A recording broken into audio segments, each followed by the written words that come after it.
Un pipeline d'eau de 10 000 pieds tranche le Sahel sans demander d'autorisation.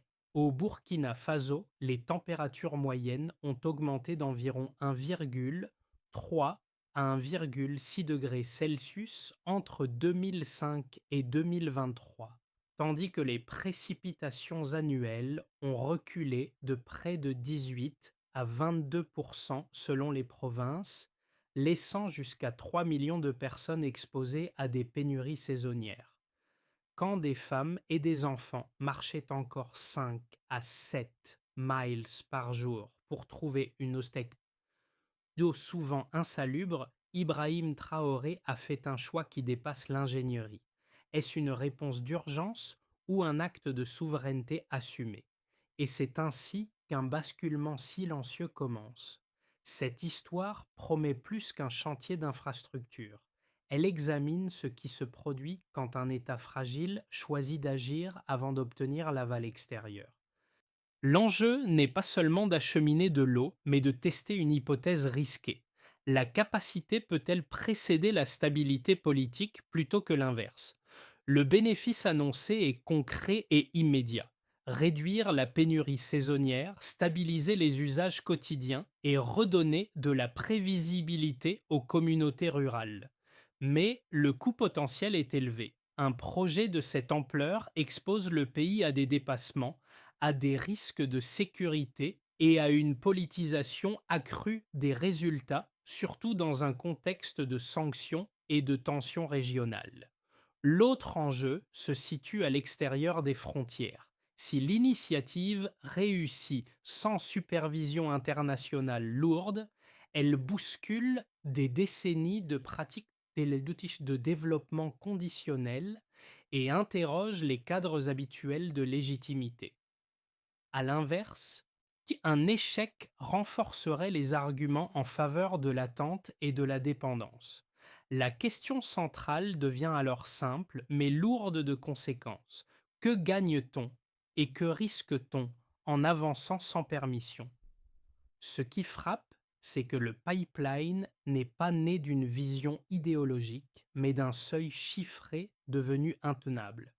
Entre 2005 et 2023, les évaluations climatiques internes indiquaient une hausse des températures d'environ 1,3 à 1,6 degrés Celsius et une baisse des précipitations annuelles de 18 à 22% selon les provinces, des variations suffisantes pour faire basculer un système hydrique déjà fragile. À ce niveau, la pénurie n'était plus un épisode, mais une structure. Ce contexte explique pourquoi, au Burkina Faso, l'eau ne relevait plus du confort, mais de la sécurité nationale. Des estimations gouvernementales non officielles évoquaient près de 3 millions de personnes confrontées à des pénuries saisonnières, surtout dans les zones rurales. Les communautés dépendaient largement de puits peu profonds dont les taux de défaillance dépassaient parfois 40% pendant les mois les plus secs, transformant chaque saison sèche en crise prévisible. Les conséquences étaient ces directes et cumulatives. Les récoltes échouaient le plus souvent, la migration interne augmentait et les femmes ainsi que les enfants parcouraient quotidiennement 5 à 7 miles pour collecter une eau souvent insalubre. Entre 2018 et 2024, des analystes de sécurité locaux ont relié une large part des conflits communautaires et des tensions agriculteurs-éleveurs à la compétition pour l'eau et les terres arables. Le stress hydrique agissait comme un multiplicateur de risques, pas comme un facteur isolé. Lorsqu'Ibrahim Traoré est arrivé au pouvoir, la question n'était donc plus de savoir si une réforme de l'eau était souhaitable, mais si le pays pouvait continuer à répondre par des solutions temporaires. Les forages financés par des bailleurs avaient souvent fonctionné brièvement avant d'échouer, faute de maintenance et de suivi une fois les cycles de financement terminés. Cette accumulation d'échecs a refermé les options. C'est dans cet espace réduit entre urgences mesurables et solutions épuisées que l'idée d'un pipeline longue distance a pris forme, non comme vitrine, mais comme tentative de rupture. La vraie question devient alors: qu'est-ce que ce choix révèle sur la trajectoire que le pays s'apprête à suivre? Sur le terrain, le pipeline a d'abord été perçu comme une promesse abstraite. Les villages le long du tracé avaient déjà vu des projets commencer puis disparaître une fois l'attention médiatique dissipée. Cette fois, l'approche a été différente.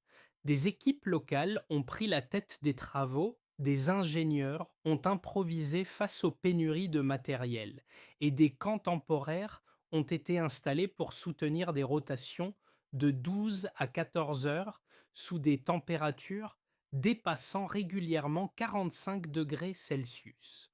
Le chantier avançait lentement mais visiblement. Un premier impact est apparu avant même l'achèvement complet. Lors des phases de test, l'eau a commencé à circuler de manière intermittente dans certaines sections, assez pour modifier des routines quotidiennes. Des coopératives agricoles ont signalé des semis anticipés, quelque chose devenu rare après des années d'incertitude hydrique. Les cliniques locales ont observé une amélioration de la continuité des services, simplement parce que l'accès à l'eau cessait d'être aléatoire. Ces effets précoces n'ont pas fait la une des journaux, mais ils ont compté pour les communautés concernées. La crédibilité du projet ne s'est pas construite par des annonces, mais par des signes répétés de fonctionnement. Dans ce contexte, le leadership associé à Ibrahim Traoré a commencé à être jugé moins sur ses déclarations que sur la capacité à maintenir le rythme malgré les contraintes sécuritaires et logistiques. L'impact initial n'était ni spectaculaire ni définitif. Il était mesuré, fragile et dépendant de la poursuite des travaux. Mais il a suffi à déplacer les attentes en montrant que le projet ne se limitait pas à une intention. Quand une promesse devient observable, même partiellement, elle change la relation entre l'État et les communautés. Avant, la réponse suivait un cycle familier: pénurie, intervention ponctuelle, puis retrait. Après, la séquence a été inversée, avec une décision prise sans attendre la normalisation politique ni le retour de partenariats de financement classiques. C'est ce basculement, plus que la tuyauterie elle-même, qui a structuré la suite des événements. L'activation du projet s'est faite dans un climat de scepticisme interne. Des technocrates ont alerté sur les risques de dépassement de coûts, tandis que d'autres pointaient la vulnérabilité sécuritaire de certaines zones traversées. Un courant plus prudent estimait qu'une infrastructure de cette ampleur devait attendre une stabilisation institutionnelle. À l'extérieur, le doute était plus net encore. Des analystes occidentaux ont décrit l'initiative comme symbolique, questionnant la capacité d'un État sous pression à gérer un système complexe sans supervision externe. Malgré ces réserves, la décision a tenu. Dans des réunions à huis clos, le message est resté constant: la sécurité de l'eau conditionnait toute autre réforme. Sous Ibrahim Traoré, le projet n'a pas été présenté comme une expérimentation, mais comme une nécessité stratégique. Les documents de planification interne prévoyaient une mobilisation majoritairement locale, avec plus de 4/5 de la main-d'œuvre issue du pays et de la sous-région, réduisant volontairement la dépendance aux contractants étrangers. Le chantier a démarré au milieu de 2024 dans des conditions éprouvantes. Les températures diurnes dépassaient fréquemment 45 degrés Celsius, l'équipement tombait en panne et certaines routes d'approvisionnement nécessitaient des escortes militaires. Les équipes travaillaient par rotation prolongée, non par mise en scène, mais parce que les contraintes l'exigeaient. La fatigue était visible, tout comme la détermination à maintenir l'élan. À mesure que les sections prenaient forme, la dynamique a changé. Les critiques externes ont évolué d'un rejet catégorique vers des interrogations plus nuancées. La question n'était plus seulement de savoir si le pipeline échouerait, mais ce que signifierait sa réussite. Ce déplacement du discours a marqué le point culminant du processus. L'initiative cessait d'être jugée uniquement sur son intention et commençait à l'être sur ses effets observables. Les répliques ont été multiples. À l'intérieur du pays, les premières mises en service partielles ont alimenté des attentes nouvelles, y compris dans des zones non connectées qui réclamèrent désormais une inclusion future. À l'extérieur, le projet a perturbé des cadres narratifs établis, habitués à définir le Burkina Faso par la fragilité plutôt que par la capacité. La ligne des événements révèle ainsi une tension persistante. Chaque avancée renforçait la légitimité perçue, mais augmentait aussi le coût politique d'un éventuel revers. Le projet avançait, non comme une garantie de succès, mais comme une série de choix cumulatifs dont les conséquences devenaient de plus en plus difficiles à ignorer. Pour poser le décor, il faut partir d'un constat simple. Avant le pipeline, l'accès à l'eau reposait majoritairement sur des puits peu profonds et des forages intermittents dont la fiabilité chutait brutalement pendant la saison sèche. Dans certaines zones rurales, plus de 40% de ces points d'eau devenaient inopérants au pic de chaleur, transformant une ressource vitale en variable aléatoire. Le projet visait précisément à déplacer ce point de référence d'un système fragile vers une alimentation plus prévisible. D'abord, on peut regarder un premier indicateur, la capacité. Les estimations internes projetaient un débit quotidien compris entre 6 et 8 millions de litres, et suffisant pour stabiliser l'accès à l'eau de plus de 120 000 personnes dans les zones directement connectées. Ce chiffre n'indique pas une abondance soudaine, mais un seuil de continuité, assez pour couvrir les usages domestiques essentiels et soutenir une reprise agricole limitée mais régulière. La différence réside moins dans le volume que dans la constance. Ensuite, un deuxième indicateur apparaît, la réduction des pénuries saisonnières. Lors des opérations de test menées sur plusieurs segments, les évaluations préliminaires ont signalé une baisse d'environ 30% des pénuries d'eau en saison sèche dans les zones reliées. Ce delta, même partiel, a eu des effets mesurables sur les comportements quotidiens. Les ménages ont réduit le temps consacré à la collecte de l'eau, libérant des heures auparavant absorbées par la survie logistique. Enfin, un troisième repère se dessine, les effets indirects. Dans les districts connectés, les autorités civiles ont observé une diminution de la mortalité du bétail et une amélioration de la fréquentation scolaire. Moins de déplacements pour l'eau signifiait plus de présence en classe et une pression réduite sur les revenus agricoles. Là encore, il ne s'agit pas d'un basculement total, mais d'une inflexion détectable par rapport à la situation antérieure. Ces données doivent être lues avec prudence. Elles proviennent en grande partie d'évaluations internes et de rapports provinciaux, encore incomplets et concentrés sur les premières zones desservies. Elles n'éliminent ni les risques de maintenance à long terme, ni les défis sécuritaires persistants. Toutefois, elles déplacent le débat. La question n'est plus de savoir si le pipeline produit des effets, mais si ces effets peuvent être maintenus et étendus. Dans ce cadre, le rôle attribué à Ibrahim Traoré se redéfinit. Le projet ne se mesure plus seulement à l'aune de ses intentions politiques, mais à travers des indicateurs concrets qui établissent une trajectoire. On part d'une base fragile, puis on observe un écart mesurable. C'est cet écart, encore limité mais réel, qui alimente désormais la discussion sur la viabilité du choix effectué. Les critiques les plus solides du projet ne manquent pas d'arguments.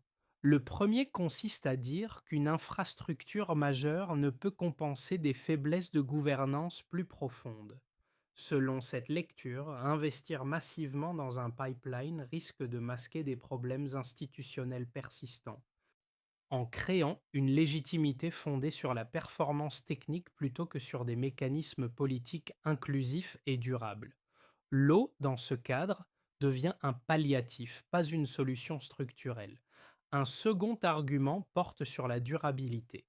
Les observateurs sceptiques rappellent que l'histoire du développement regorge de projets techniquement réussis à court terme, mais devenus des passifs faute de maintenance adéquate. Dans un contexte de contraintes budgétaires, de sanctions et d'insécurité régionale, maintenir un système complexe sur le long terme représente un défi réel. Si l'entretien échoue, le pipeline pourrait reproduire le cycle qu'il prétend rompre: espoir initial, puis dégradation progressive.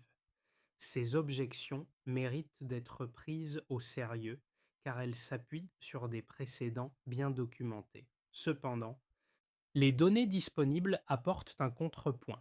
Le projet a été conçu dès l'origine avec une forte implication de main-d'œuvre locale, visant à internaliser les compétences plutôt qu'à dépendre d'expertise externe temporaire. Cette approche ne garantit pas le succès, mais elle modifie le profil de risque par rapport au modèle antérieur fondé sur la sous-traitance étrangère. De plus, les effets observés sur la réduction des pénuries et la stabilisation des usages suggèrent que l'infrastructure n'est pas isolée des dynamiques sociales. En diminuant la compétition quotidienne pour l'eau, elle agit indirectement sur des sources de tensions communautaires, ce qui relève d'un impact systémique plutôt que cosmétique. Cela ne résout pas les défis de gouvernance, mais cela en atténue certains facteurs aggravants. Dans cette perspective, l'initiative associée à Ibrahim Traoré peut être comprise non comme une substitution à la réforme politique, mais comme une tentative de créer un socle matériel sans lequel ces réformes restent abstraites. La question se déplace alors: le risque est-il plus élevé dans l'action imparfaite ou dans l'inaction répétée face à des seuils déjà franchis? À ce stade, le pipeline a cessé d'être perçu comme une infrastructure isolée pour devenir un signal de bascule politique et stratégique. Ce qui a changé la donne, ce n'est pas l'achèvement technique, mais le moment où des résultats partiels ont commencé à modifier les comportements, à l'intérieur comme à l'extérieur du pays. Dans les zones connectées, la fiabilité accrue de l'accès à l'eau a instauré une forme de prévisibilité rare dans un contexte fragile. Les routines quotidiennes se sont réorganisées, les calendriers agricoles ont gagné en stabilité et les services de base ont fonctionné avec moins d'interruptions. Cette normalisation discrète a eu un effet cumulatif. Elle a transformé une réussite technique en référence politique tangible. À l'extérieur, le regard a évolué plus lentement, mais de manière perceptible. Les observateurs internationaux, initialement focalisés sur les risques, ont commencé à s'interroger sur les implications d'un projet mené sans validation préalable. Le pipeline n'était plus seulement jugé sur sa faisabilité, mais sur ce qu'il représentait en termes d'autonomie décisionnelle. Pour Ibrahim Traoré, ce point médian a redéfini les attentes. Le leadership n'était plus évalué uniquement sur des intentions ou des discours, mais sur la capacité à maintenir une trajectoire malgré les contraintes. Le projet avait créé une dette d'anticipation. Une fois la capacité démontrée, l'échec devenait moins excusable que l'inaction passée. Ce moment marque ainsi un déplacement durable. La question n'est plus fallait-il tenter, mais que signifie continuer après avoir prouvé que c'était possible? Les effets les plus visibles du pipeline apparaissent lorsque l'on observe séparément les acteurs qui le touchent, car chacun en perçoit une dimension différente. Pour l'État, l'enjeu principal a été la restauration de la fiabilité. Dans des zones longtemps définies par l'absence, la présence continue de l'eau a modifié la relation entre autorités civiles et communautés. Des rapports provinciaux indiquent qu'en saison sèche, L'accès à l'eau domestique a augmenté d'environ 35 à 40 dans les districts connectés. Ce gain n'a pas créé l'abondance, mais il a instauré une prévisibilité qui manquait depuis des années, renforçant la crédibilité de l'action publique. Pour les acteurs économiques locaux, notamment les coopératives agricoles et les petits éleveurs, les conséquences ont été tout aussi concrètes. La réduction des pénuries a permis des cycles de plantation plus réguliers et une baisse de la mortalité du bétail observée lors des phases de test. Les marchés locaux ont bénéficié d'une participation accrue, car moins de temps était consacré à la collecte de l'eau. Cette stabilisation n'a pas transformé l'économie rurale, mais elle a réduit l'exposition à des chocs saisonniers récurrents.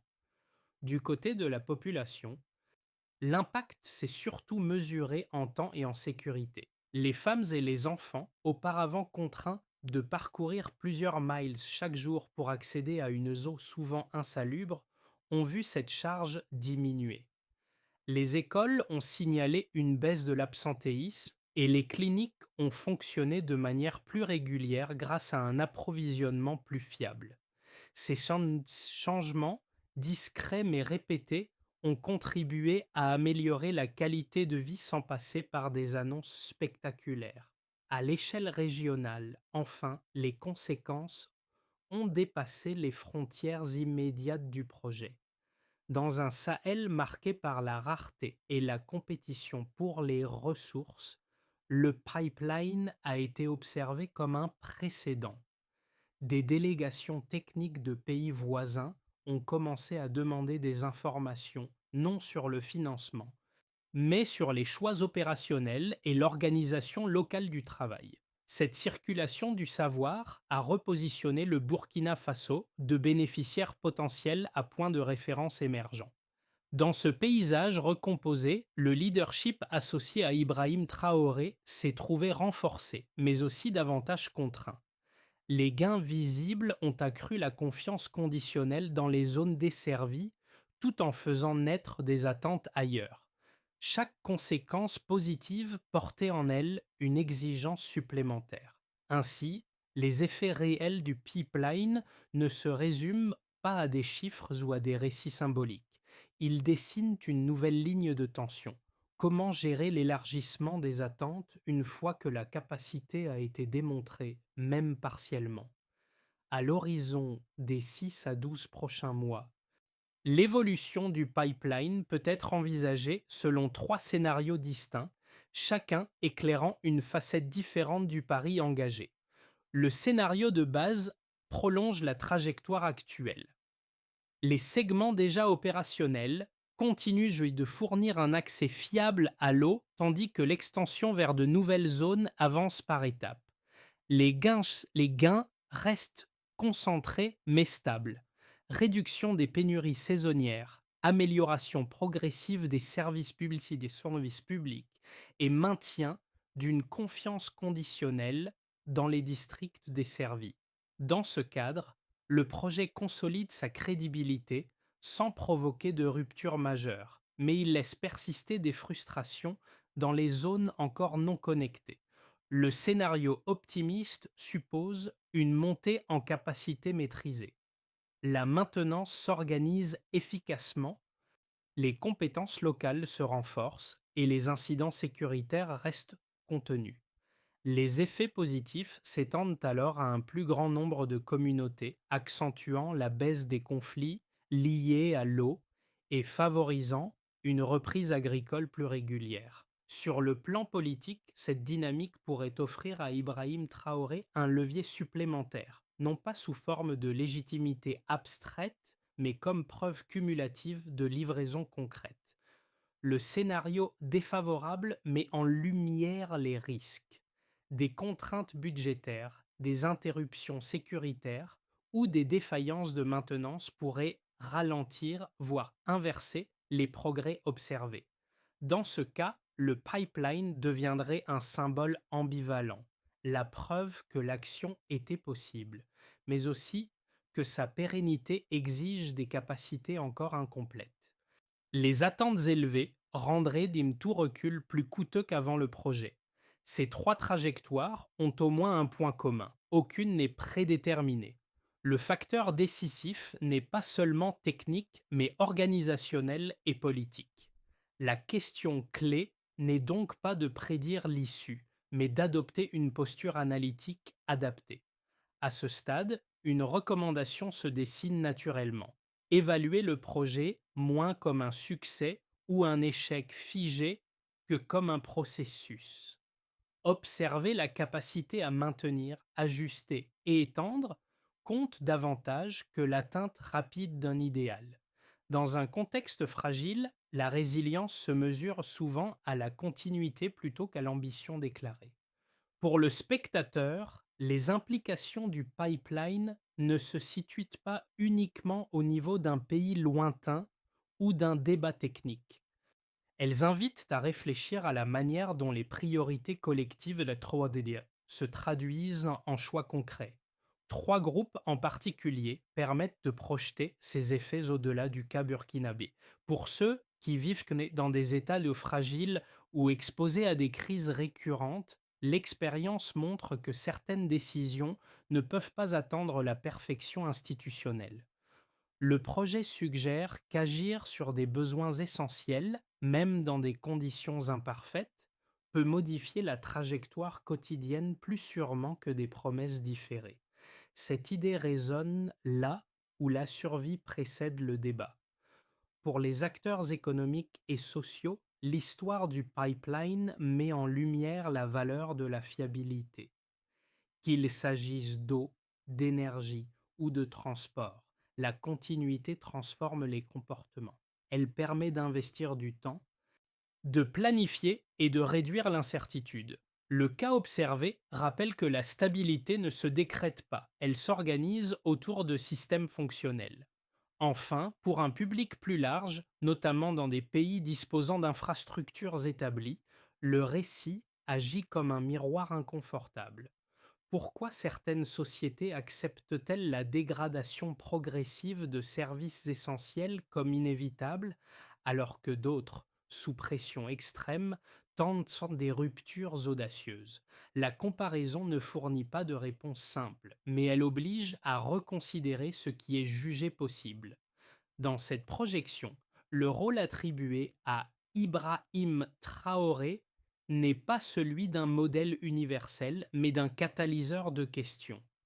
Le pipeline devient ainsi un support de réflexion plus large. Quand l'essentiel vacille, et quelles décisions méritent d'être prises en premier et à quel coût? La suite logique du projet ne repose pas sur un geste unique, mais sur une séquence d'actions coordonnées, chacune mesurable et attribuable. La première étape concerne la maintenance. Assurer la continuité exige des équipes dédiées, formées localement, avec des calendriers d'inspection réguliers et des indicateurs simples comme le taux de fonctionnement des segments en saison sèche. Sans cette base, les gains observés resteraient fragiles. La deuxième étape porte sur l'extension graduée. Plutôt que d'élargir simultanément vers toutes les zones demandeuses, la priorisation doit suivre des critères transparents: densité de population, sévérité des pénuries et capacité logistique. Cette approche permet de limiter les attentes irréalistes tout en maximisant l'impact social à court terme. La troisième étape concerne la gouvernance locale. L'accès à l'eau gagne en durabilité lorsque les communautés participent à la gestion quotidienne, notamment à travers des comités responsables du signalement des pannes et de la médiation des usages. Cette implication réduit la dépendance à l'intervention centrale et renforce l'appropriation collective. Une quatrième étape touche à la sécurité et à la coordination interinstitutionnelle. Protéger les infrastructures critiques et les routes d'approvisionnement reste indispensable dans certaines régions. La mesure du succès ne se limite pas à l'absence d'incidents, mais à la capacité de maintenir les opérations sans interruption prolongée. Dans cette feuille de route, le rôle d'Ibrahim Traoré se situe moins dans l'annonce que dans l'arbitrage. La crédibilité future dépendra de la cohérence entre décisions, délais et résultats observables. Si ces étapes sont suivies, le pipeline peut devenir autre chose qu'un projet, un cadre reproductible pour transformer une urgence en capacité durable. Le récit revient alors à ce qui avait servi de fil conducteur au début: les villages alignés le long du tracé, les camps temporaires, les équipes locales travaillant sous une chaleur extrême. Ces images, d'abord perçues comme des signes d'effort, ont pris une autre signification avec le temps. Elles ne renvoient plus seulement au chantier, mais à un changement de rapport entre promesse et réalité. Dans les communautés où l'eau circule désormais avec régularité, le pipeline n'est pas décrit comme un symbole abstrait. Il est évoqué comme une présence quotidienne intégrée aux routines, presque banalisée. C'est précisément cette banalité nouvelle qui marque la rupture. Quand une infrastructure cesse d'être exceptionnelle, elle commence à redéfinir les attentes normales envers l'État. Pour Ibrahim Traoré, ce glissement est décisif. Le leadership ne se mesure plus à la capacité de lancer un projet audacieux, mais à celle de soutenir dans le temps ce qui a été amorcé.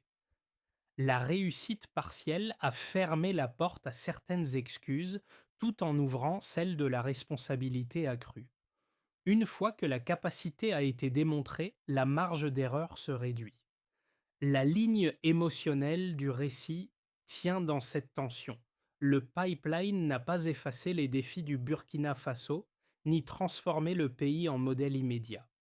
Mais il a déplacé le centre de gravité de la survie improvisée vers l'attente structurée. Une phrase résume ce basculement: livrer change plus que promettre. À ce stade, le pipeline n'appelle pas une conclusion définitive, mais une mise en perspective collective. Il renvoie à une question plus large que le cas du Burkina Faso. Comment les sociétés jugent-elles la valeur de l'action quand les conditions sont imparfaites?